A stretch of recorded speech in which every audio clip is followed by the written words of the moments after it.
Hello, everybody. I'm Pax. I'm Hal. And this is Brotakus, the show where two guys who love anime do a deep dive on what isn't worth watching. We believe you don't need a major in anime studies to enjoy this wild, beautiful, and strange art form, and we are so lucky to have you on this journey with us. Shout out to all our Brotakus and Dojinshis, all our non-binaries, all of our homies and homosexuals, everybody out there listening to Brotakus. We love you so much. Thank you for your support. It's the highlight of my week, and I love doing this. And you love listening, so we're going to give you that content. Eat it up. Eat up your slop. Now today, we normally do our guest intros and we lead them on, but there's a bit of a surprise twist today. So first of all, hi Katie, hi Julia, how are you doing? Good. Oh, awesome. This is awesome. Thank you for having us. We're so happy to be here. Absolutely. Thank you so much for coming on. So the little surprise for today is that normally Hal or I write the bios for our guests, but this time I reached out to one of your best friends each and had them write a little customized bio for you. And so I'm going to lead off with the one that's pretty concise, and then I'm going to go lead on to the one for the individual who went absolutely sicko mode. And so leading off today, to explain who these beautiful voices are to our audience and who these beautiful faces are if you're listening to the Brotakus YouTube channel. First off, Caitlin A. Place is a Gordon Ramsay super fan. Hank Azaria stan and Cat Mama hailing from Belchtown, Massachusetts. She's best known for telling people to CC her on emails, saying "cool" when approached to eat calzones, and her New York Times bestseller, Gene Jeffrey's Diary, "Today was the worst day of my entire life." She's one of the hosts of the Playbook podcast. Ladies and gentlemen, all our homies out there, Katie Fitzpatrick. Hello. Thank you so much. Thank you so much to the beautiful mystery person who wrote that bio. That was beautiful and wonderful, and I think it should just be my bio for the rest of my life. Absolutely. We could work that out with the writer. We could work out a use fee. Perfect. Next up, this is going to be a journey. So let's see.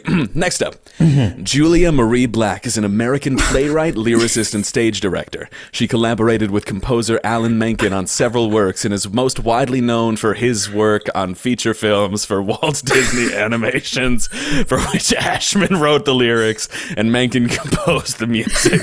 Miss Black and Menken began their collaboration with the musical God Bless You, Mr. Rosewater, for which Julia directed and wrote both books and lyrics.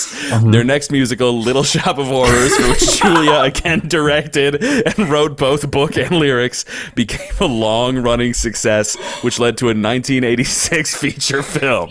At Disney, the duo worked on the films The Little Mermaid, which began what is considered to be the Disney Renaissance, and Beauty and the Beast. After his death, some of Miss Black's songs were included in another Disney film, Aladdin. Okay, this is about Howard Ashman. This is Howard Ashman. This one's on you, Julia. I'm not playing into this section anymore. I'm not going to let Howard Hash Brown take over this bio. Next section. High school student Julia Black, played by Kristen Stewart. Fuck. High school student Julia Black, always a bit of a misfit, doesn't expect life to change much when she moves from sunny Arizona to rainy Washington State. And then she meets Edward Cullen, Robert Pattinson, a handsome but mysterious teen whose eyes seem to peer directly into her soul. Edward is a vampire whose family does not drink blood, and Bella, far from being frightened, enters into a dangerous romance with her immortal son. I'm not doing this. Next up, a hostess at which can only be described as home to the best motherfucking calzones in the Binghamton area. Julia Marie Black is kicking ass as a multi-hyphenated person, artist, everything, hostess, podcast, co-hostess, playwright, screenwriter, poet, dancer, singer, lover of Howard Ashman, former dog sitter, film score expert, Twilight enthusiast, Rocket Man enthusiast, Rachel Bloom enthusiast, intern for the coolest concert and beyond with the coolest co-host intern, Matthew B. Cullen, actor and tea lover. These hyphens really do cover a lot of the wonderful human that is Miss Julia Black. When she's not drinking absurd amounts of peach tea, she's working on a play in development about how everything could feel like the end of the world and a horror movie. But let's be honest, she is drinking peach tea while writing these scripts. That's accurate. Co-host of the Playbook podcast, listeners, Miss Julia Black. Can I have your resume? Can I have that sounds great.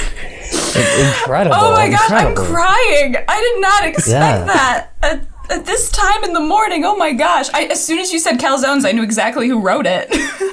This is the giveaway. Hell yeah. It is. Okay, so that said, Everybody doing good okay after that gauntlet? Are we feeling emotionally prepared for the topic today? No, I'm gonna be honest, facts. No. Right now, for all of you watching and listening, it is 9:41 in the morning here in New York, which doesn't seem early, but it feels early. It feels early, and I've already had half a cup of coffee. I'm thinking about having another later on in the day. But coffee just doesn't hit the same when you make it every single day of your life for other people. What do you mean? So I actually kind of avoid it now. Fair enough. Well, may I recommend the Gentleman Gamer's drink of choice, Bang energy drink. G Fuel. G Fuel. Sigma Male energy. So everybody, leading into the topic today, because we gotta boogie with this. We got a lot to talk about today. Normally we do a news roundup. The news is just gonna be about the topic we're talking about, because this is going to be a thing where, yeah, we're bringing the same Brotakus love and energy. We're having a good time, but we're talking about a pretty dark topic today. And like all resilient survivors of trauma and abuse, we're getting through it, and we're finding power in the darkness. And yeah, there's a lot of darkness. So I kind of want to leave the what the fuck are we talking about today? I should say the F word less to my lovely co-host Hal. Hal is a renowned actor, singer, playwright who worked with Howard Ashman in the 90s. Hal. Hal, what are we talking about today? So we're talking about a recent sort of, what should I say, explosion of bullshit that has just occurred. And I don't mean bullshit as in like, oh, this is nonsense and it shouldn't be occurring. I mean, this is just an absolute nightmare of a scenario for a lot of consumers of a certain anime and manga, and for a lot of sexual assault survivors out there. This is something that is going to strike home with a lot of people. Recently, and real quick, blanket content warning for anybody listening. We're going to talk about assault in this episode. We're going to talk about if you have like any negative experience relating to acting or a teacher. Like, I think that this is very, kind of the darkness we're going to talk about. But if you're comfortable with it, come along with us. And Hal, you ready? Yes, I'm sorry about that. All right, great. So first lead in with the work that we're talking about, and then give us the twist at the end. So what is the work that is being discussed today? So currently we're discussing the situation that has sort of unraveled around the manga Act Age, and also anime Act Age. Recently, the writer was indicted for a couple of sexual assault cases. The writer Tatsuya Matsuki was recently indicted for actually only one of two instances of sexual assault in between, like an hour apart from each other, where he rode up on a bike behind two different underage girls and groped them on the street, and then rode off on a bike like a anime villain, but like one of the really, really bad ones, like Team Rocket, if they were like molesters. He's like if Moomin Rider from One Punch Man was played by Woody Allen. But, like, that's exactly.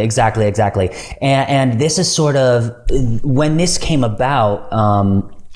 Basically, it nuked Act Age off of every platform. Everyone was like, absolutely not. We're going to take it off. Shueisha said, nope, no more. We're not publishing any more of this. But it's placed not only the survivors, but also the artist for Act Age in kind of a precarious situation, because the artist, Shiro Usazaki, really has nothing to do with the situation. She has nothing to do. And she is one of like 3 like successful mangaka artists that are female in the industry right now. And so what's happening is everyone's trying to figure out like, should the writer be punished more? Should he be, should there be like more happening with the situation?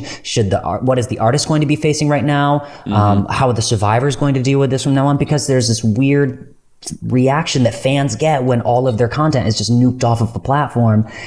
People are going to get weird and crazy. So that's what we're discussing today. And I won't waste all the juice right now, but it's a big bundle of nonsense and just like insanity. Yeah, so already little modicum of justice. Unlike here in America, where we're still arguing about if we should ban the Dr. Seuss book that has the line, the bell goes ding ding dong and the Chinaman goes ching ching, while we're still having like those arguments, Act Age has been basically nuked off of every mainstream site. It is something where we found it on an alternate site, but primarily we're going to talk about the sort of role of abusers in the entertainment industry, how we should kind of best deal with this if you're a fan of material that an abuser has made, but also the whole angle, which we're all pretty familiar with as people who have worked with some really deeply screwed up individuals in the entertainment industry, of the fact that Shiro Sasaki, this illustrator, tied up in all of this. They just met online because he won like a story contest, which of course these losers and just terrible writers are the ones who bring home the prize. But she started out as an illustrator, and this was her first manga, and she's pretty talented. Like the art initially, you could tell, I think it's her first work, but it grows a lot more confident as it goes on. Yeah. And with that said, we have two fantastic, experienced, wise, kind actresses here. And Howard Ashman. And Howard Ashman. And so, being hosts of your own podcast, the Playbook podcast, talking about art, and with your own experiences as actors, just what are initial reactions or kind of thoughts that come up in the wake of the scandal? It's unfortunately not surprising. And I think that that's the worst part, is that it's something that I think we've all seen far too many times as people who are in the entertainment industry. And there's a lot of stuff that happens that we all kind of unintentionally and unknowingly let slide, either for the sake of forwarding our own careers, because that's the only way you get anywhere, or the sake of being scared of what other people will do if we say something about it. And, you know, so I think it's, it is scary that it is still so present, and that it seems like we're not getting anywhere. We're not moving forward, and nothing is changing. It seems like bad things happen and we give them justice. And I say that in air quotes because it's only justice some of the time. Somehow there's like justice, and then we move on, and then it happens again. And there's no actual change to make that stop happening. We just try to stop the individual cases of it. And I think that plagues the industry as a whole, because there are so many people in the industry who have taken advantage of, you know, their status or their power, you know, whatever it might be, to kind of, you know, feed off of people who might be, you know, a little bit more, innocent or literally just trying to get work, just trying to work, you know? Yeah, absolutely. Yeah. So Julia, I'm curious if you could speak on this. Why are abusers and just absolute sex pests and creeps attracted to specifically the entertainment industry? And what is it about kind of like the growth from like high school, college onward that kind of attracts this nature? You have any insight there? I think it's a combination of things. I think first of all, the reason that we see so much traffic there, and I am no expert by any means, but I think a huge part of it is that the thing that I kept thinking about while reading this is how many young women particularly have tied their identities to this work. Like when you watch something, when you consume it, obviously we joked that like Julie loves Twilight and Julie loves Howard Ashman, like you tie a bit of yourself to the stuff you love. And the thing that I couldn't help thinking about during all of this is how many young women have had this thing that they love tainted. And this, because like as someone who has dealt with a stalker situation in the past, like there's a whole chunk of my life that I don't like to think about, and a whole chunk of my life that I don't like to see pictures of or art from or anything that I made in that time, because it's just too gross to think about. And that was a minor situation in comparison to like what this person did. And I think because so many young people are consumers of art and consumers of entertainment, it's a very easy pathway for abusers to find targets, because it's all about how do I find targets. That's why you see abusers at, you know, things that are for children. Like, you know, I knew of a really questionable person who worked at a minor league baseball stadium. Like, how many kids get lost on their way trying to find their parents or something like that? Like, it's all about strategy. And with this, like, we talked a little bit before we started about, like, Dan Schneider and Victorious and iCarly, and obviously this is all alleged, but that is the perfect opportunity to get young, impressionable people into a space with no adult supervision. And you notice in those shows particularly, there's no adult actors on set. It's all about, like, the kids who are living in a parent-free world. So you don't even have older actors there to protect the younger actors from people who could be preying upon them. And that's such a brilliant point, because even in Act Age, they establish almost like the Disney princess backstory where it's like, there once was a young girl who everyone she loved was dead. Yeah. You know, like, so Jesus, and took away her whole support system. Fuck. Yeah. And I think, like, and I wanted to. Sorry, go ahead, Hal. Go ahead. I wanted to ask you. No, I'm sorry. Please continue. But I have a question when you're done. I'm so sorry about that. Okay. I think the thing about this industry that is dangerous in just its very creation is that we talked about how capitalism and this will always be intertwined. There's no world in which we can discuss this without bringing in capitalism and sales and all this stuff. Like, the reason that entertainment is successful is because of the consumer. And so often the consumer is a young person, usually a woman. Like, they make culture, and that's why we are often making fun of the things that young women like Twilight. Like, Twilight was a success because a lot of young women bought it. And that kind of power in the wrong hands can have disastrous results. Absolutely. Hal, you had a question? Well, I was going to ask. So Katie, Julia, you both read Act Age. You read a good number of chapters from it. And what we're talking about, I feel like it's a good tangent just for those of us who haven't seen or read Act Age, just to understand exactly what it's about. Because we're talking about this to try and sort of bring a real world attachment to what this guy wrote versus what this guy was doing, and how those two are invariably connected.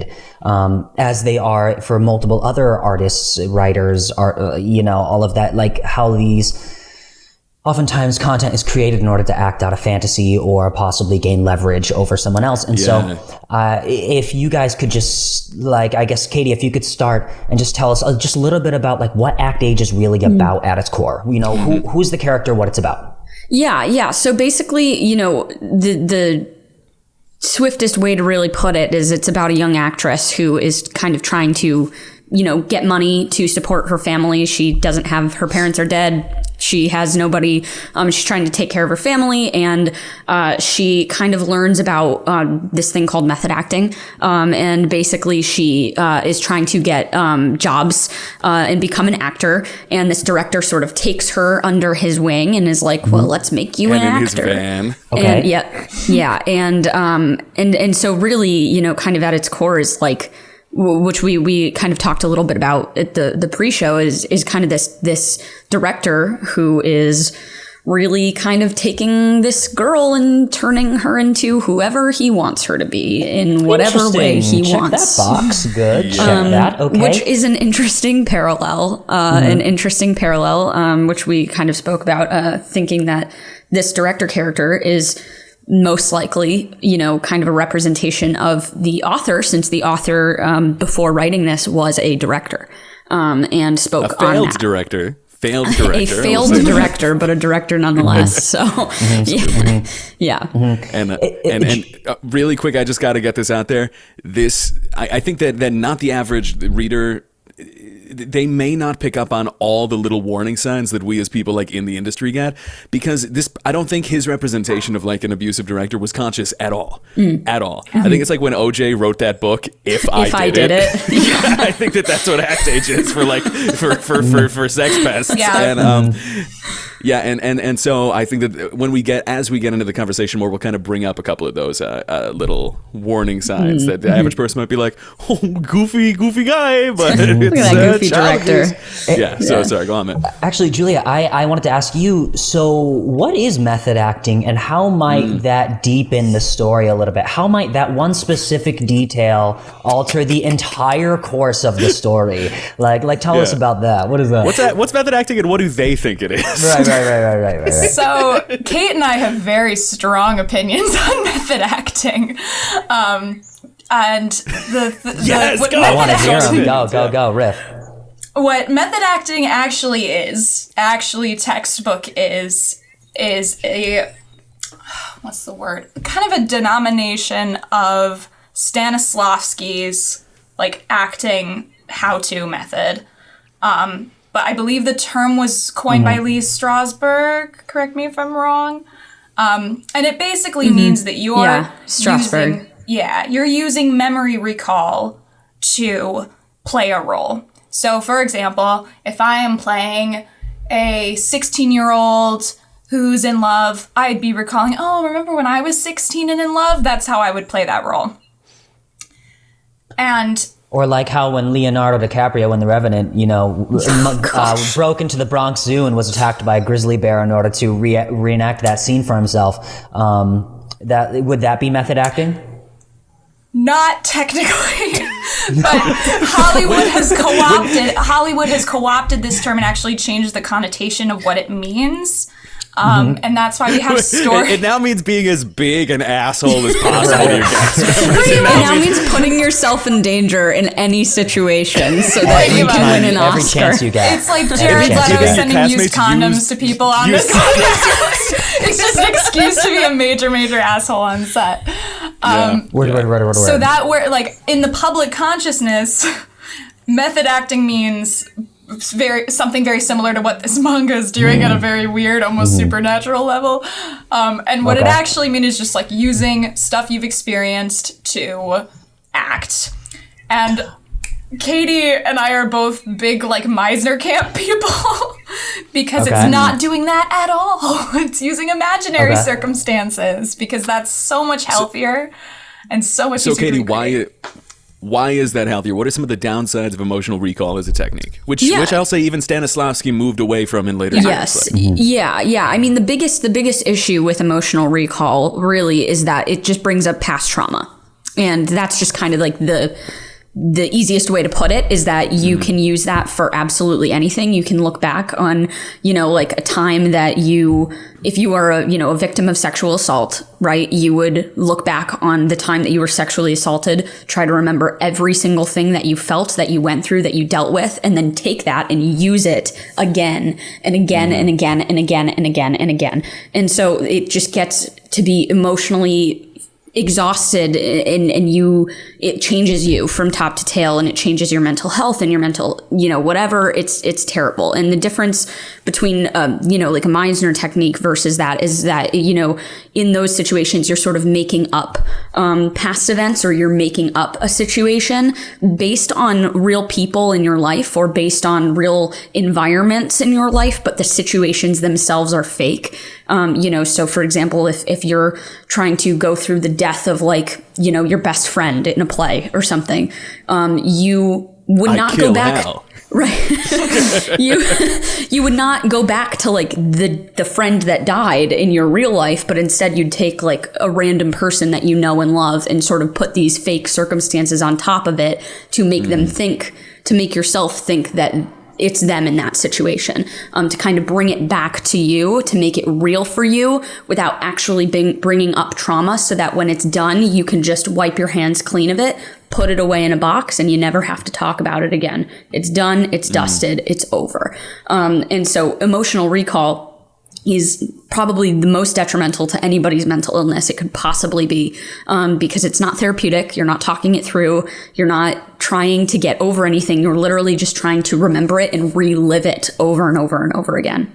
No, it's actually very cool to engage in the slam poetry of acting techniques. It's actually healthy for you to dobby yourself and bring up your childhood trauma in order to use it like a battery. That's what it's for, is to make money instead of get over it. You want to keep that ember alive forever. Don't you want money? I got a crisp 20 for you.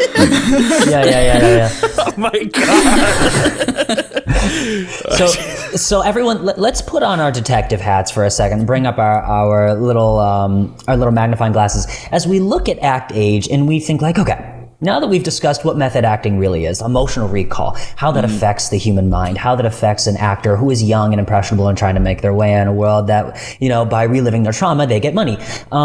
Let's look at this story for a second. We have a young girl who is trying to support her two siblings. Her parents are dead, and she clearly has a lot of trauma that she has not dealt with. Now, she wants to go into an acting industry where she relives her trauma through method acting, and then this older director comes in and says, hey, I can make you a star if you just do that every day, and I'll tell you how. Could we see possibly where there might be a parallel between this character and her emotional trauma, and how that might be a little representative of how this writer behaved that particular night when he rode on a bike and sexually assaulted two young girls? Could we see how those two things might be connected? I don't think so. No? Okay. Not drawing any I think parallels. You I'm off lost on me. it. You lost me. What the? that's just me. What the fuck are you talking about, dude? This is a manga. This isn't real life. Yeah. This doesn't exist, dude. What's so nuts to me, because reading through this immediately, I was like, I kind of want to vomit, because it's so, like, it smacks you in the face with it as soon as you start reading. I'm like, how did no one see any iteration of this coming? Like, just in the way that she's framed, in the way that they talk about her. Like, there's one part where two guys are on the street just like, look how beautiful she is when she runs. I'm like, what the fuck? Like, Jesus. And They're like a pack of hyenas, like sitting by watching a herd of gazelle, like Ed and the two other, I forget the other two Shenzi hyenas and in Lion King, Bonzo? Shenzi and Bonsai or something, and that's just like, look how beautiful she is when she runs. That's how these men behave. yeah, and like they'd always do these like, and I mean obviously art separated from the story, but I'm sure there was collaboration there. Like they'll just go from like a shot of her running away or like a shot of her like whatever, and you'll see like a close-up of the director being like, oh, she is a star, and it's like, oh my god, it is like the male glaze. Wait, Juliet, hang on. Did you? You said the male glaze. Hang on. I don't. We're not going to let that slide. We're not going to let that slide. Give it a second. I don't think that's entirely incorrect. Because if we're talking about the male gaze, it will eventually lead to the male glaze, and that is absolutely disgusting. I'm going to kill myself. Goodbye. No. So what I was saying was, Julia, are you telling me that it's possible that there are inaccurate representations of the female body in art? Is that what you're trying to tell me right now? No. Never. Okay, good. Another loser of a question. What are you talking about? How no one understands what you're saying right now. I'm sorry. You sound crazy right now. Yes, I'm so sorry, but I just can't help but get these questions out of my head. Right. Because I mean, let's pretend, like hypothetically, let's say that women's bodies are drawn a certain way or whatever. Like, if that were the truth, then every time like Marvel had a panel for one of their movies, like all the guys would be asked all these serious questions, and Scarlett Johansson would be asked like, "Do you have to wear underwear with that costume?" But like we know that doesn't happen. Never. No. Yeah. So I think like. Oh god. Yeah. I mean, specifically, there's a scene where they go to a bathhouse, I think. It's a bathhouse, right? And in Act Age? In Act Age. Yeah. Not Scarlett Johansson. Not Scarlett Johansson. Just to be clear. Okay. Do you think Black Widow would ever go to a bathhouse? What do you think her butt would look like, Miss Johansson? But just the...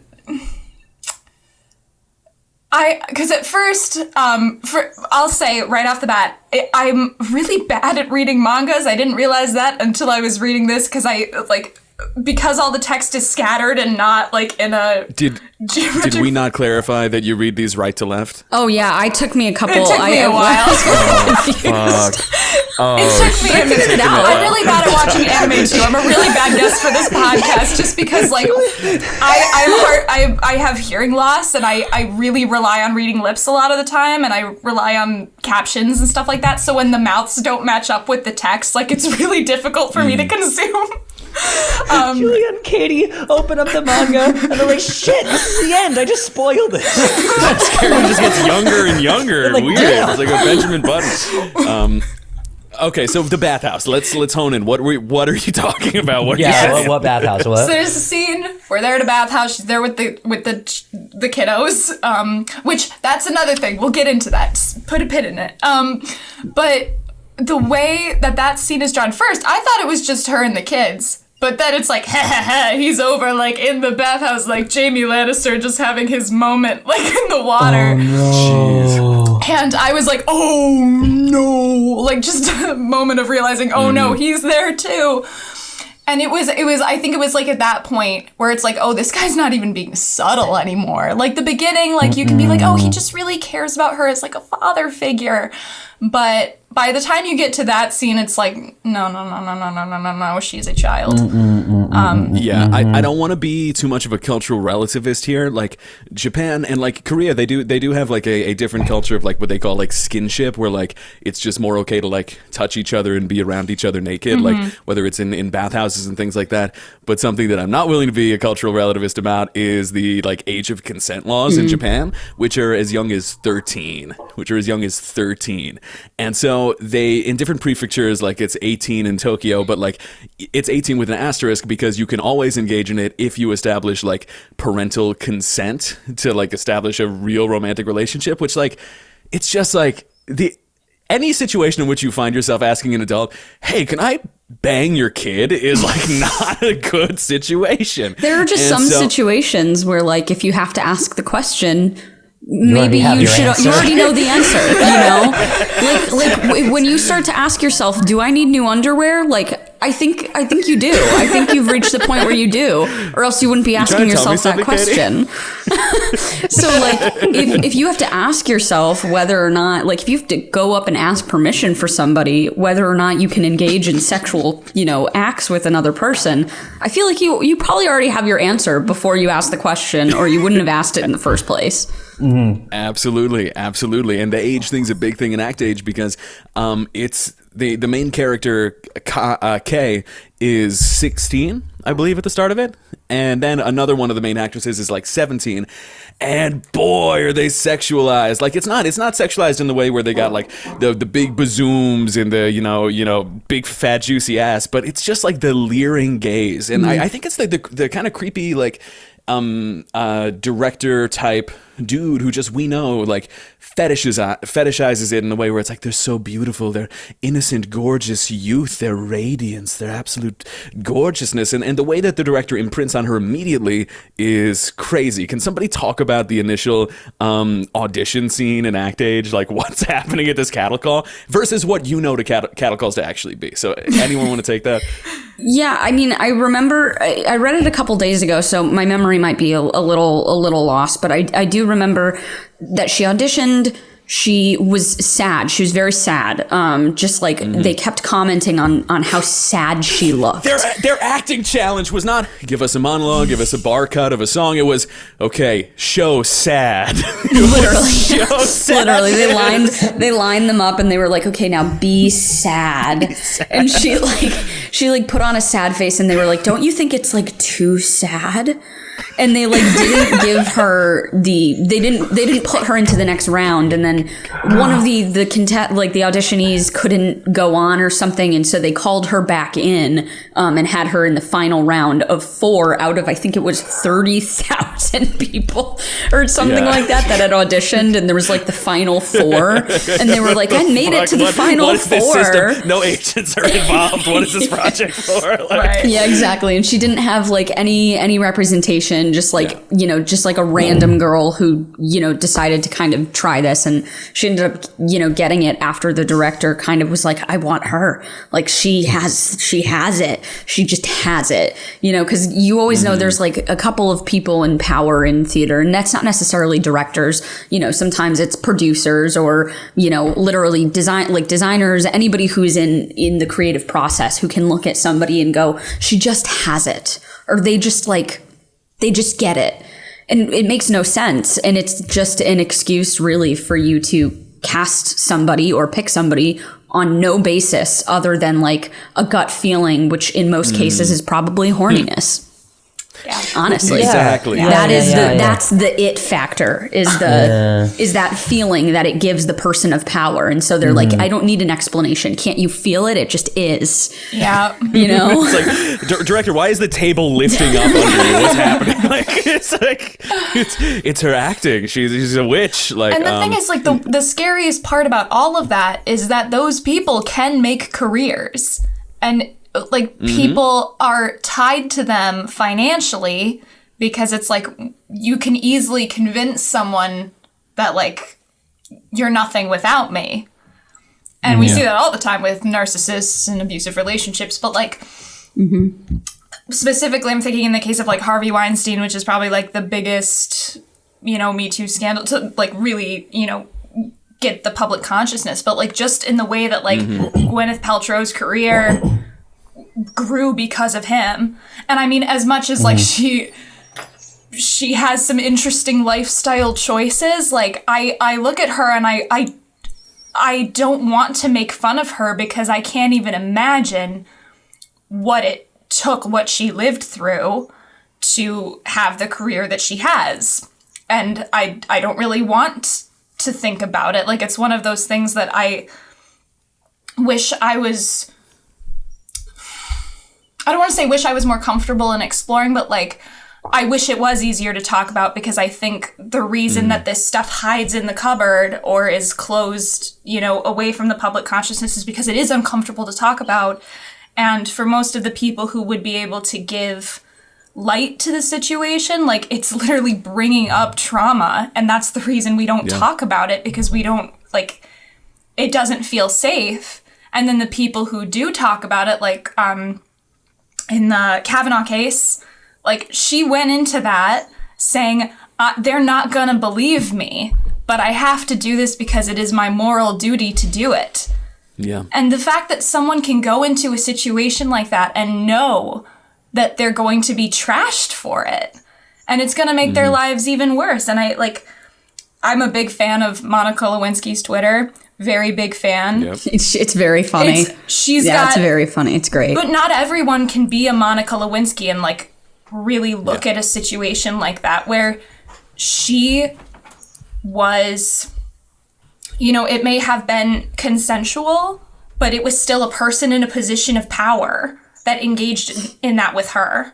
So there will always be an uneven power dynamic in that situation. And the fact that she can look back on that after years of therapy, I'm sure, with levity, that's impressive, but not everyone can do that.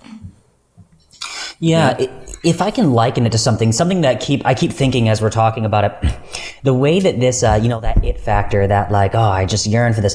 There are so many similarities I find to, like, have you ever read Dracula? Have you ever read like her traditional vampire story? And it just the similarities between like an ancient vampire lusting for life and seeking to drain it from young, youthful women is very, very similar to like how Harvey Weinstein might behave, or like how the director here might behave. Just like they are quite in everything but the actual sucking of blood. They are vampires. They are pretty much vampires because they yearn for that vitality that they know that they don't have or that they've never had. So they go to take it from somebody else. And in every single one of those stories, there is always this weird, like, sexual undertone or even overtone, in which, like, the victim is almost made to be complicit in it. As in, like, they are hypnotized. They are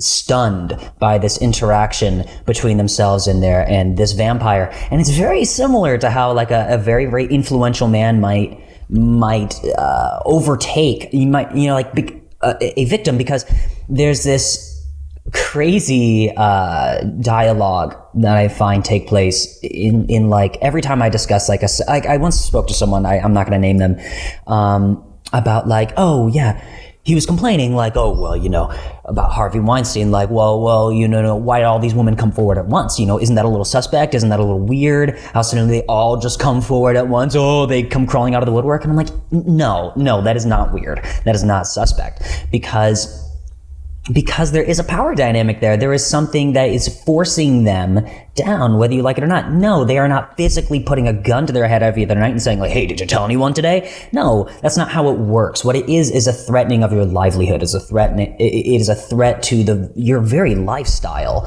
And not only can they take away the way that you live, but they can end it. They just be like, you're done living. You're dead. You're basically dead. And I find it kind of crazy how there's still this weird, like, even with this article that we read about Act Age, there was this urge, the artist urged people like, hey, don't take this out on the survivors. Please don't take this out on the survivors. Even though all this content is gone, because that's a thing. It's a real thing where people are like, no, fuck you for walking alone in the middle of the night, you underage schoolgirl. How dare you make him do that to you? Like, it's just insane to me. And I feel like we're kind of, Anyway. So if I think I can take what you're saying, because you're making some great points about like abuse and like why in the acting field you're like specifically a victim, and it's so strange because again, this manga does not present it at all like anything is like up here. I mean, and yet it has characters that tell in it, because the issue with Kay is that Kay is an orphan, and then Daddy Warfucks comes along and picks up the little orphan, and when he sees her at this audition, she literally has a syndrome. They call it method acting, but what it is that like when she is inhabiting something, it's literally like there's a delusion that she is there. Yeah. And it seems like she's never seen acting before. Like it kind of establishes that she's outside a movie theater. Like they have a flashback with her outside a movie theater being like, 1,500 yen. I need that to buy groceries for my kids because my parents are dead. And it feels like they're saying she's never seen like a TV show or something like that. It's right. But I know one actor, and it's somebody that you all know as well. I won't say the name. And when they act, they literally are somebody who they have bipolar disorder, and I have seen them when they act. Sometimes they get so into it that it gets uncontrollable. Like they'll start crying, past emotional recall will come up, and they're almost physically like they have to push themselves to finish a scene, and it can be a very powerful in its own sense, but frightening like performance. But it's also something that is clearly out of control and damaging and hurtful to them. And there's that one character in Act Age. There's like the person who at first doesn't allow her to move forward in the audition is some older woman who works at the production company, and she says, no, acting would destroy this person. I don't want to have people in my company who, are going to take over the world but like destroy themselves. I need emotionally healthy actors. And she's presented as like this fucking ignorant bitch who thinks that it's like she just doesn't understand what real acting is. And again, it's insane because I'm guessing that the writer ran into someone like this at some point who's just like, you don't get what it really is to destroy a woman so your career can be better. You just don't get it. You just don't get it. And so he literally picks her up in a van at some point because he like stalks her essentially after the final audition, in which they ask her to like pretend she's being like attacked by a wolf. And she starts doing like karate in the middle of the room. Everyone's like, oh my God, it's like she really sees the wolf, which you just can't do if you don't know proper pantomime skill. It's a really tough trait to like do it. But regardless, it's insane. It's insane that you're... Are you telling me that you've never had to pantomime in a cattle call audition? Really? My last callback for Spring Awakening was not Jessica Hillman McCord going like, you're in a deep dark forest.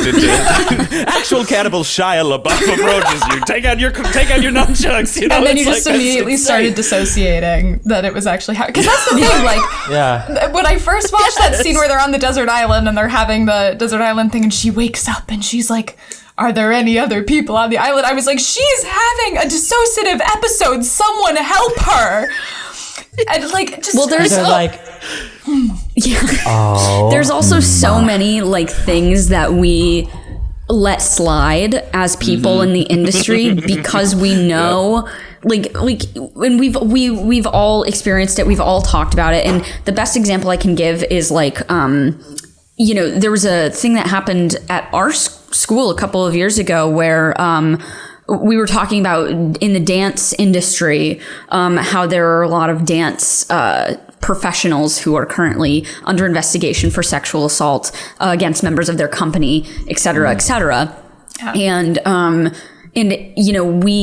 you know, we've all experienced it where professors, because acting and theater is such an interesting sort of thing to do, where people in power will come up and they will touch you in specific ways because they are trying to fix you. They're trying to adjust you because they're trying to make you better.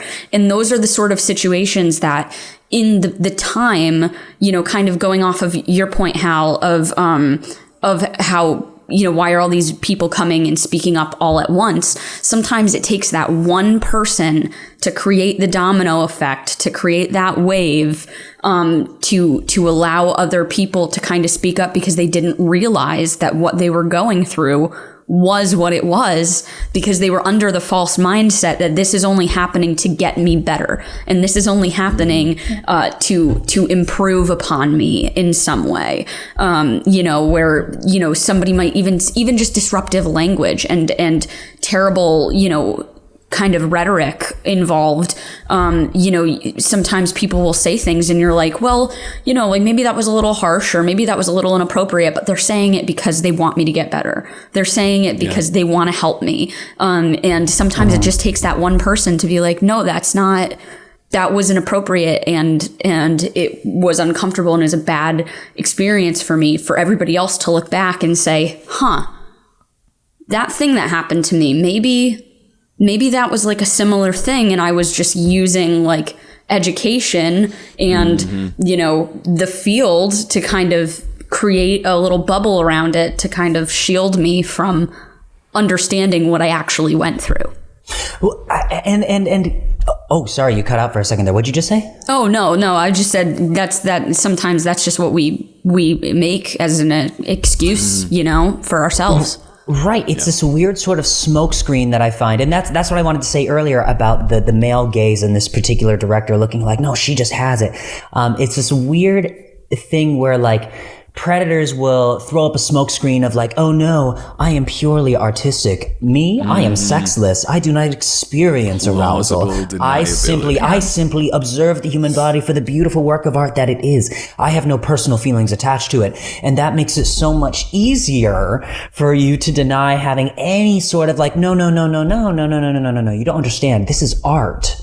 Art is very different from, you know, the base feelings that exist deep inside me and the human soul. I like me. No. I actually don't have any genitalia. I don't feel. I didn't want any. Yeah. So. No. Well, I mean, I remember specifically there was a class that I'd never dropped a class in my life. I've never ever dropped a class in my life until this one instance where I'd gone through a semester with this professor, and the next semester, I was like reevaluating, okay, what do I want my life to be? Like, do I want to be miserable and traumatized every time I go to class? No. So I dropped it before the semester started. And the amount of flack I got from this professor about dropping the class, and it was me and someone else too. We both dropped it at the same time because it was like, okay, we've just got to do it. We just got to rip the Band-Aid off. And it was all under the guise of like, I just want to make you better. I just want to make you more marketable. This is just how I teach. This is just my teaching style. You shouldn't take it personally. And I was like, there's no other way to take it. Like I have a very tough skin. But there are some things that you just can't continue to allow. And luckily I was in a situation where I could drop the class. But there are some people, like there's some things you literally have to take to graduate and you don't get the option. And I think acting sits at this crossroads where it's the one field that you can, you know, major in or do study in which you as a person and who you are is implicated in the study as a core subject of study. It's, I mean, plenty of other things you can reflect back on yourself, like Hall of Mirrors style with any field of study, any major. But this is something about like, how do you look? How do you behave? How do you walk? How do you stand? How do you sound? How do you think? And do I believe you when you speak? And it's something where, as you're at this kind of crossroads with this, you then add on the different kind of academic disciplines where some people will, you know, I want to be your friend and kind of start, you know, I'm your mentor and you're like father figure. I'm going to start building this relationship. And then another way that many teachers teach is part of the field that like, yeah, I'm just going to casually destroy you. I'm going to casually like destroy You're not your even going to confidence. realize it. Yeah. And when it's your fucking biology teacher, you're just like, okay, Commodore, whatever you want to say, if you want to try to do it, fine. Yeah, oh wow, okay, I got a 80, I got a 70 on the test. But when it's acting, I've personally. Okay, I'm tired of this. Let's spill tea. Can we spill some personal tea about like the specifics of some of the actual shit that we have heard like in the study? Okay, let's start spitting shit because the school I went to.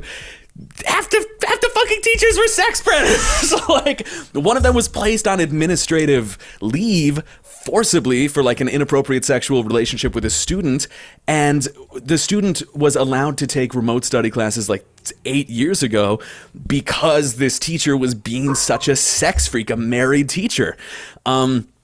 I've seen in class comments about like weight, a student eating a donut being like a student who was rail thin eating a donut with the teacher going, you really shouldn't be eating that, you're gonna get a fat ass, and like just like shit like that. So any other shit that we've actually heard? There was only one situation that I remember that I was directly involved in that I remember. Julia, I think we're probably both thinking of the exact same thing. How could I ever forget? It was probably one of the most like traumatizing like theatrical experiences I've personally ever had, and it was in one of the classes that we took at our school in which the teacher asked for somebody to come up and help demonstrate. And it was a field of study in which, kind of the male characters in this sort of technique were very sexualized, kind of interacting with women. And they had me come up to demonstrate. And this teacher was taking on the role of the elderly man in this situation and sort of wanted me to just kind of like be a woman, just like stand there and like be a woman, basically. As they were trying to demonstrate. I'm sorry. As they were trying to demonstrate sort of the mannerisms and the characteristics of this particular stock character. And so, like they were coming up, they were coming up to me, and like doing things like pretending that like they were touching my boobs and like, kind of doing like that weird thing with your glasses and like just getting very close to me. And it was so uncomfortable that literally everybody in the class was sitting and watching it happen because it was a demonstration in front of the class and nobody could even speak. Like everybody was looking at it and Julia, I think you can probably talk about it from your perspective, but it was uncomfortable for me. It was uncomfortable for everybody else. And it was not uncomfortable for them, for the professor. Yeah. And it happened for probably, I want to say it was like a 10-minute demonstration, just over and over again, just different situations of us interacting with each other or us running into each other on the street, like whatever it might be. And it was just like, literally I had to disassociate. Like if I didn't, it was just going to be like a, whoa, this is uncomfortable and I don't know what to do about it. And so it just kind of, I just remember that as being one of the big, like, bright red, sirens in my head of kind of these excuses, again, that like I had mentioned earlier, that we make for ourselves, in which I can say like, wow, well that happened because they were trying to like teach me about this character, or they were trying to teach me about this style of acting. So it's not creepy, it's not weird, because they were trying to help me. And that's that kind of like disruptive thinking that can really screw a person up. Like if that's how you handle every situation in this industry, it's going to get to you. So yeah, I mean, Julia, you can talk about what that was like for you, but. Yeah, I mean, I remember specifically, like, I will never forget that class, but after that, like, you and I had started this, that was great use of actor slang, by the way. I think everybody listening who knows what they're talking about understands what kind of class you're talking about. Yeah. And after that class, because there were other instances that were not to that level of uncomfortable, but definitely not comfortable, Katie and I would just be in the back of the class holding hands, just like, it's okay, it's gonna be over soon, hopefully, you know? And the fact that we had to have, like, a private way to communicate with each other that was like, we are both uncomfortable, this is dredging up trauma. Because I'm not exaggerating when I say I don't know any woman in my life who has not experienced sexual assault at some level. And I'd say 100% of women I know have at least experienced sexual harassment, at least. But especially women in theater, it's like it's almost an everyday thing, at least harassment-wise, because you are immediately judged by your body, by how big your boobs are, by the size of your ass, like, and it's in the character descriptions. Like, when you're auditioning for a character, like, I've been told, oh, you're not sexy enough to play this role, or you're too much of a prude to play this role, you know, and it's, people put you in these boxes, and it's not based on your acting ability, or even the color of your eyes, which is something that is beyond your control. It's about, like, are you sexy enough to do X, Y, Z? And it was interesting. I was watching, this is going in a completely different direction, but I was watching a thing about the Glee Project, which was this very short-lived reality show. And one of the things that they had the actors do was, like, make sure that they're being sexy enough, even though that the people who were in the competition were like, this makes me uncomfortable. I'm not comfortable doing this. And just the pure, unadulterated objectification that came from that. And the worst part is, I didn't look at that and be like, I can't believe that happened. I was like, oh, yeah. That, you know, it didn't even cross over. Like, we talked about this dance teacher that was having this conversation with us. I didn't know up until that point that I could tell someone, I'm not okay with you touching me right now. Because I had grown up as a dancer. I had grown up with people constantly touching me, constantly making adjustments. And it was the first being in that teacher's classroom where she was like, do I have permission to make an adjustment? And she would always ask if we were feeling comfortable enough to be touched. And it was that summer that I first had an intimacy director on a show and realized, oh, I don't need to be forced to kiss someone without consent. Because we literally had a professor that made me kiss one of my fellow actors and then asked the actor how they liked it. In a classroom. I remember that. Yep. And it's that type of thing where, like, when you're a person sitting and watching, you're like, how do I even say that this is wrong? Yeah, and one of the interesting, like, I can't speak for myself in regards to any uncomfortable instances with faculty members, but I can tell you that I've watched other interactions with other female classmates of mine that I'm watching, and I'm like, is this, like it was a real question for a good probably 2 years before I finally figured out, like, oh, maybe I should trust my gut on this, of just being like, is this just what theater is? I was like just watching and being like, this is probably what I should expect. Right? Being comfortable with being uncomfortable. I had this idea that I was just like, no, if you're uncomfortable by this, then you just can't hack it. You shouldn't. Then you shouldn't do it. Right. You just shouldn't be acting. And I, hearing so many different experiences from friends of mine and classmates of mine, and I just, like, it makes me realize that, like, no, you really only have to be comfortable with it because the people who are doing it are telling you have to. That's it. It's just to enable what they're doing more and more and more and more and more, and then it just doesn't stop, and someone ends up, it just elevates every time they get braver every time. Yeah. God, how weird that there's an actual like course of study in which like in a college where you would feel awkward for like being asked to make out with one of your classmates. You know what I mean?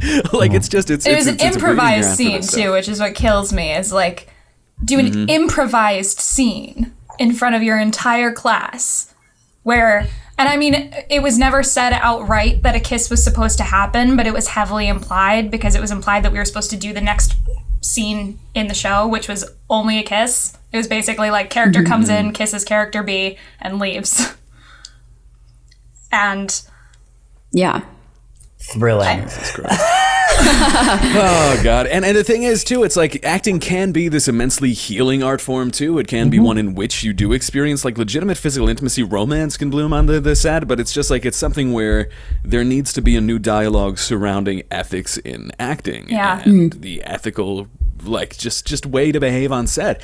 And it's clear that the artist too has a dysfunctional relationship with women, because it's evidence that the thought of ethics, I can understand why he failed as a director, because there's a scene in it where he again kidnaps the 16-year-old to make her be an extra on set and she is supposed to be a villager in the Edo period and is like, okay, you're an extra, stand back, a kid's gonna be like killed by a samurai in front of you and you need to just like act like it's okay. And she goes full sicko mode. She cannot help herself and she starts like beating the shit, like karate kick on the fucking like rival samurai, because she's like, no, don't kill the child. And it's like, this is a person with this syndrome. This is a person with a mental condition who's assaulting another actor and assaults him twice and is allowed to stay on set. And these little violations of consent, these things where there is an element of acting where you need to kind of like be okay with pushing yourself and when you're okay with it, and be okay with getting outside your comfort zone when you're okay with it. And this just gray area is so rife for abuse, and it's evident in every fucking section of this manga that this dude has never thought about consent once in his life, has never thought about ethics or like boundaries once in his life, and is just completely emblematic of every one of these freaks that we've met in the actual world. Gosh. Okay. Yeah. So okay. So may I, Pax? Yeah, hit it. Okay. So going back to act age. First of all, can we touch on the soup commercial? Oh my God. Yeah. I want to hear about the soup commercial. So okay, the soup commercial we talked about in the pre-show. Katie, Julia, tell me Julia, about why don't you go commercial. ahead? You seem very excited to talk about it. Because this will lighten it up for sure. So there's is it after she's an extra or is it before? It's before. It's the first thing he takes her to. It's the first thing. So he takes her to be in a soup commercial. Okay. And that's just ready. Like it's just as a spoiler alert, it's the Campbell's commercial where the Campbell's can is rolling and the kid is chasing it to go get it. It's that commercial. Chef Boyardee. Yeah, I think that's Chef Boyardee. It's a Chef Boyardee. and then she jumps in and drop kicks the kid and goes, "Don't hurt the can! Don't eat the can! That's my father!" Right. But this is where the first instance of memory recall happens, and basically the director is like, think about the time you cooked soup for your father. And she goes, I never cooked soup for my father. And that's where we find out about the trauma. And it's just like all of these like, because in the art, like all these pictures of her like sipping the soup and all this stuff. And I think like we talked about this in the pre-show, but this idea of like the manic pixie chosen one, that's like an orphan and just like, oh, you can see by the way she orphan, delicately sips the soup that she is the most sensitive actor to ever exist ever, and I'm going to make her a star. And the whole time there's like this PA character that's like, are you sure that she's the one for the big role? And he's like, I know she is. It's like that moment at the end of The Matrix where like Neo gets up, he stops the bullets in midair, and they're just like, what's happening? What's he doing? And Morpheus looks up and he's like, he's starting to believe. That's the moment. Yeah. That's The it. vibe with a soup commercial. With the soup, she's starting to believe. That's it. It cannot be stressed enough how many actors can do the job just as well without beating the shit out of their castmates, without driving themselves to suicide. During the Edo scene, when she's like, a lot of it is stealing the show in the villager scene when she finally gets it. To keep herself like bound up, to be like, no, I need to, let this happen in front of me. She's literally digging her nails so far into her fist. There's like a bucket of blood coming out of her hand. She's bleeding like the bloodbender in Avatar. It's just pouring out of her, and it's like, yeah, wow, she's stealing the show because she's fucking bleeding out, dude. Like, although, think about it this way. Think about it. That's a real thing. Did you ever see Django Unchained? Yeah. No.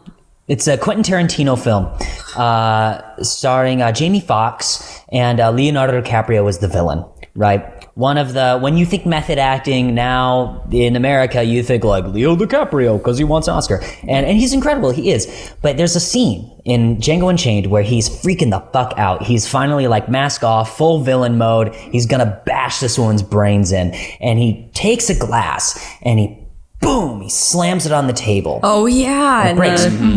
And he looks up and he's got blood on his hands. And you're like, oh, this is part of the movie. It's not. He just sliced his hand open on set. He just sliced his hand open on set. He's bleeding from his hand. He grabs a napkin. He's wrapping it up in his hand. And, they don't stop filming. They just continue. And at the end of the scene, he wipes his blood on his cast member's face. And it's found that after that scene, she immediately went backstage and vomited, immediately threw up, because he just cut his hand open and wiped his blood on her face. Which, if you did that, if someone were to come up to you on the street with an open wound, gushing blood, and put it on your face, you have no idea where this person's been. You have no idea if they have any blood transferable diseases. You don't know this guy. He would be arrested. Yeah. But because we're acting, suddenly like, oh yeah, I can, if I slice my hand open, I could like shove my hand down Pax's mouth and make him lick up the blood. Like, I can do that. Right. Well, it's interesting because look it up in the book. I don't know if it's a translation. I don't know Your if Honor, it's a translation thing, but they compare her to Leo and Heath Ledger. And I don't know if that's a translation, but they're like, all right, so a guy who did that, you're right, a guy who literally died. And they're like, it won't destroy her. She'll be one of the greats. Yeah, that was a real translation, but that's like comparing a president, like an upcoming president, to like Julius Caesar. Right. Yeah. So that said, like I will say, in the Thing's defense, the art gets a little better over time. It seems like in the later chapters that they were starting to explore the concept of like, you need to respect your castmates, right? Mm-hmm. It kind of like seemed like they were gonna maybe explore topics like, how do you ethically act? But from what we saw, I mean, is this the great piece of artwork that we should all like shut the fuck up and just allow people to like, because even though it was written by a monster, it's the best thing we've ever read? What do we think? I think the best way for me to approach this topic is to just outright say that I don't think that I like enough popular stuff that has been quote unquote canceled by people, or that have been written by monsters, for me to have like a super informed opinion about it. Because I, like, for example, biggest example would be like J.K. Rowling in Harry Potter. I like Harry Potter. I've read them. I've watched it, but I'm not like a Harry Potter end all be all die hard person. So for me to separate, it's different than somebody who grew up and it's a part of their formative life and it's a part of like who they are, and they love it so much that it's been such a difficult thing for them. But personally, I think to a certain extent, it's nearly impossible to separate the art from the artist. I think that you definitely can, and you can celebrate specific works, that have outlived the legacy of their creators. But I also think, to a certain extent, you can see the signs of the artist in every piece of art, and so I think, kind of to your point earlier, Julia, you're talking about, separating capitalism out of all of it. Like you said, I mean, it's impossible. You can't do it. So the only way that we can really, kind of separate the two all comes down to the capitalistic aspect of it, and who are we going to put our money into and what are we going to fiscally support versus not. But I think this is not one of those works that is good enough to be, this big deal that we can just kind of think that what the author did was bad and what the artist did was bad, but the work is just impeccable. I don't think that is going to be the winner chicken dinner here, in my opinion. Sure, but one of you actually, in the pre-show, we were going over the notes, one of you shared a really, really great article written by a mentor. Was it you, Julia? I think you shared an article. I really enjoyed it. Yeah. Tell us a little bit about that article, because there's a line from it that I really, really enjoyed, and I'd like to hear your perspective on it. Yeah. It was crazy. A couple days leading up to this, my friend and mentor, Ashley Griffin, posted a article for Onstage blog. We can probably link to it on Brotakus Twitter or something like that. Yeah, we'll put it in the show notes. Absolutely. And one thing she talked about was her experience with abuse, and specifically through the lens of the Woody Allen case and all of that. And how do we separate the art from the artist, and if that's even possible. What was the line that spoke to you, Hal? So the particular line that spoke to me was, how to react when you decide, okay, let's say I have a problem with this artist or their work, and it's debating what is the difference between not liking the content that they're creating versus not liking the artist himself. There's a big difference between the two things, like boycotting Harry Potter because you believe that it promotes witchcraft to children versus not liking J.K. Rowling's tweets about trans people. They're different issues. But one thing that she wrote here was, trust your gut. It's something you can't argue with. If you feel icky consuming a particular artist's work, acknowledge it. Don't try to ignore it or justify it away. You may not want to stop consuming it, but better to stop than feel a little grossed out whenever you do. And I really, really liked that because, for instance, I'm a huge fan of Michael Jackson's songs. I love a lot of Michael Jackson's work.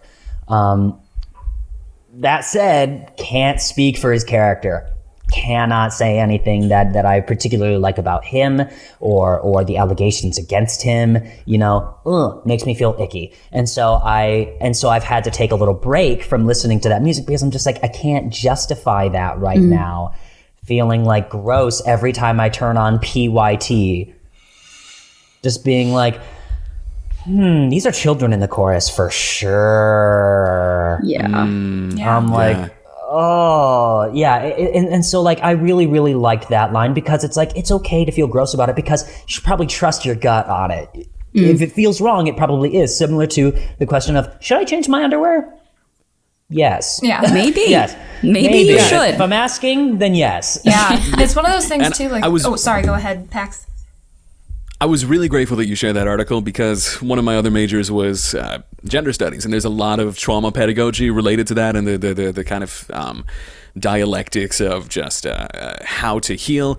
And I think that the article was remarkably insightful, and it just made me ask myself so many questions because when, Hal, you pointed out that line about the difference between the hurtful comments between the trans community and people boycotting it for the different reason with witchcraft, this might be controversial.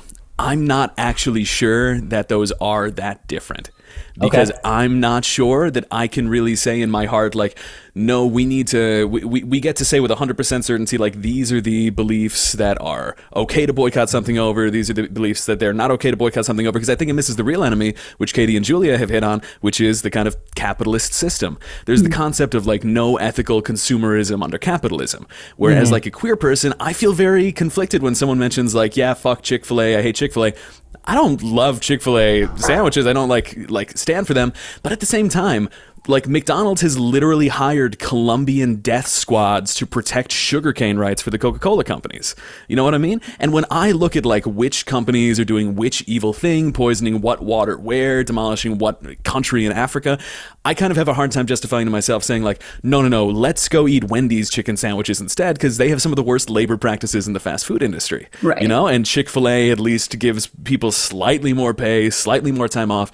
And the as a person who has experienced sexual assault, trauma, all of these things, and these things that take away your safety and control, I hunger so desperately for some type of rule, some type of guideline, some type of boundary that can help me feel safe. Just a physics to trauma where I can plot one thing, plug it into a calculator, say this isn't okay to support, I'm safe, I can feel okay with this. But you all keep making the point again and again and again, trusting your gut, because this isn't something where we have an easy answer. We don't get as people to determine like why one person who was hurt and abused to hell like Michael Jackson, turns out and perpetuates his hurt in another way, where another person might never hurt a child experiencing similar or worse trauma and instead turn it into some great art.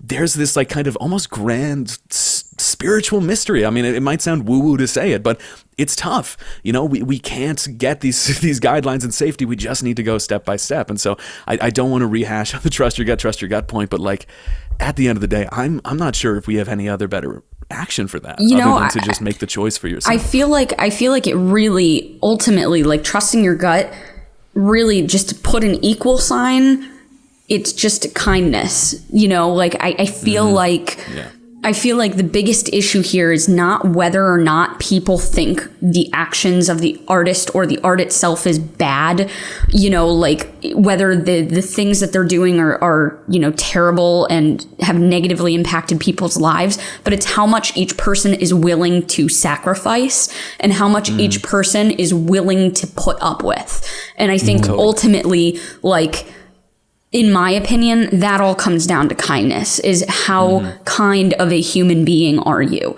Because ultimately, I've used this example with a lot of people. I'm friends with quite a few people who are very, very wonderful, who are just really bad at speaking, like really bad at talking and saying the right things. They tend to they'll either talk themselves into a hole or they'll talk around the issue as a whole and they never touch on it, and I've had conversations with people where I've said, your actions may not have meant to hurt somebody else, but nevertheless, they did. And that might not have been your intention, but they still deserve an apology, whether or not you meant it or not, because they have received it and it's been negatively received. And I think that ultimately that's really for me what it comes down to, and what trusting your gut comes down to is I feel like this person isn't being kind.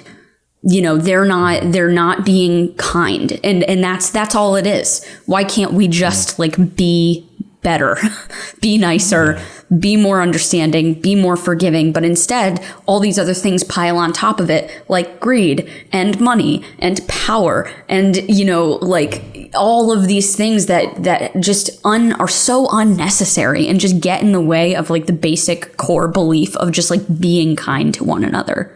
Mm-hmm.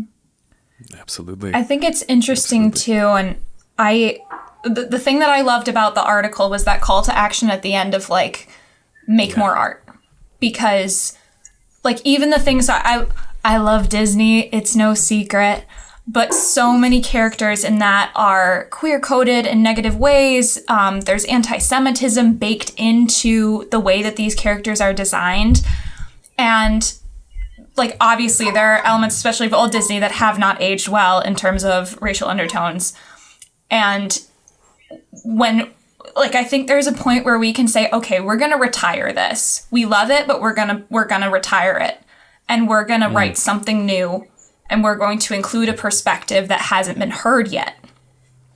And I think in response to this idea of being kind, I have trouble with that word in specifics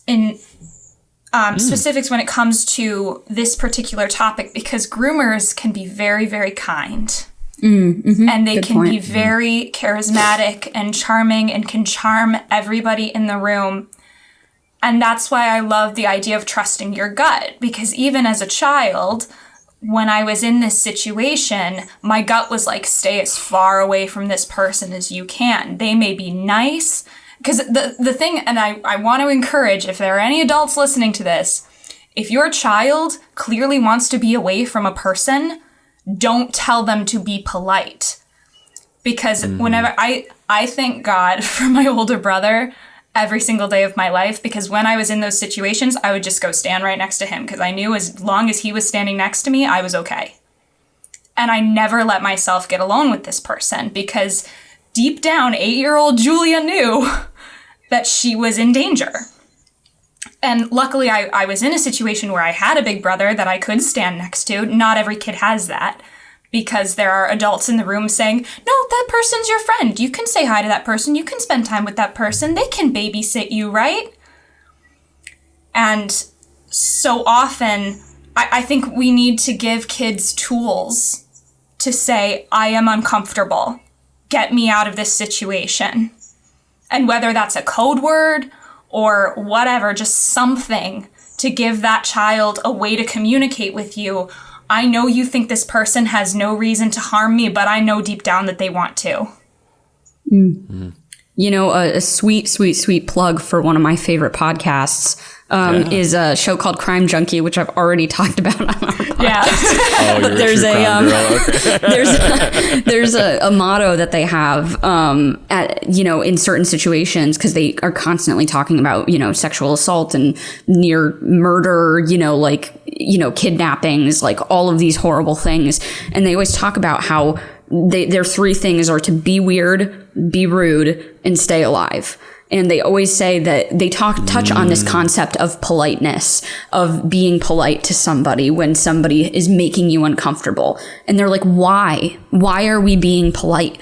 Be freaking weird. Like, literally start chanting, start running around, pretend you're a dragon, literally do something so freaking weird that this person is going to think that you're crazy and they're going to leave. They're going to run away because they think that you're nuts, and that's what's going to keep you alive. Yell at that person who is making you uncomfortable. Make them uncomfortable by being so blatantly honest in saying that, you are scanning my body from top to tail, and I just want you to know that, you're never going to get in my pants. It's just never going to happen.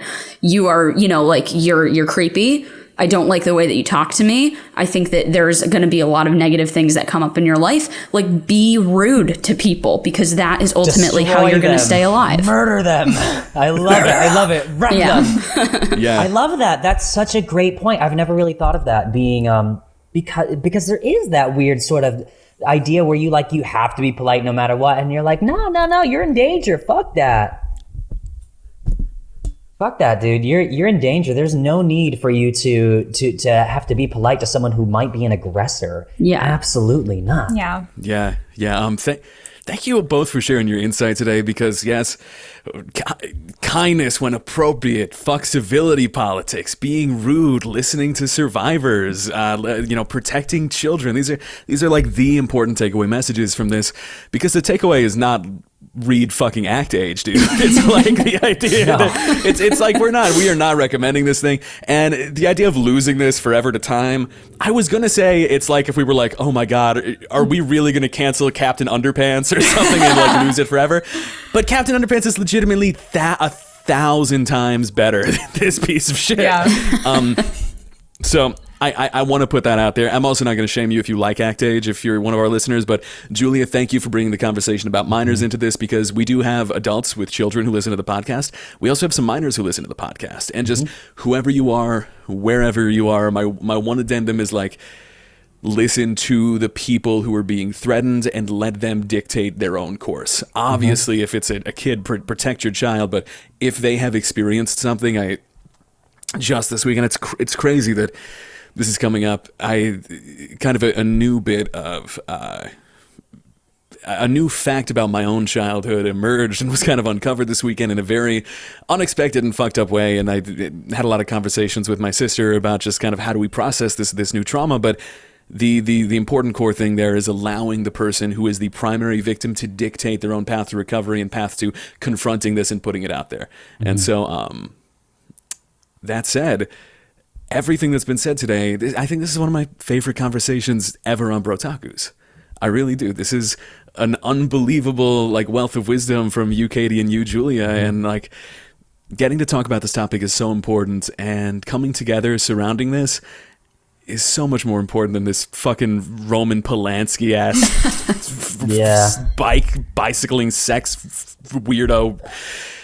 And I'm really glad that some positive stuff has come out of this, because I feel reinvigorated to just be kind and helpful and putting the good energy out there. So is there anything else we wanted to put out there before we wrap up for the day? I just wanted to rate this, all four of us, on a scale of whack to woke. How would we rate this? 3, 2, 1. Wow. I thought you meant us as people. Us as people. I was like, whoa, I'm good. But whack.